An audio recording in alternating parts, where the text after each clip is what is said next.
USA Today Washington Bureau Chief Susan Page joins us now from Washington. And Susan, we later heard Cruz respond to Trump's criticism, explaining that Cruz's criticism of New York values meant that he was actually talking about New York's liberal values. But there's no question about it. He's being crushed by Donald Trump here in New York. What is the thinking then behind these walking tours for Cruz through the city and the state?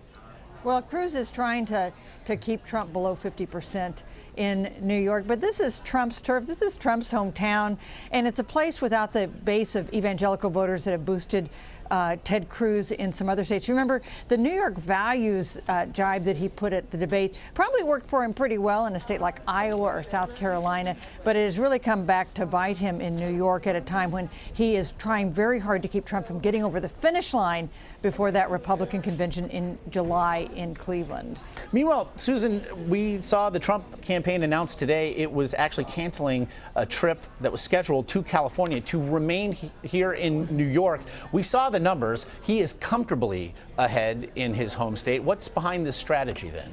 Hey, the California primary is on June 7th. In the political terms, that might as well be 2 years away, right? He's got that New York primary that looms as maybe the most critical contest he has faced so far, because if he can win big in New York, it gets him back on track. Nobody's going to be then talking about his big loss in Wisconsin this week. So New York, it looms as a really important contest for him. And remember, right after that, 1 week after New York, we've got contests in 5 other northeastern states. Those also should be relatively friendly territory for Donald Trump and an opportunity for him to make the math work for him before a contested convention. Donald Trump needs to have a majority before the convention, because if he goes into the convention and it's contested, the chances are good he will lose the nomination. And it perhaps speaks to reports of reorganization within his staff. We actually spoke to our Major Garrett about this earlier today. The newly hired Paul Manafort will be taking on some of the responsibilities from campaign manager Corey Lewandowski. What do you make of the shakeup?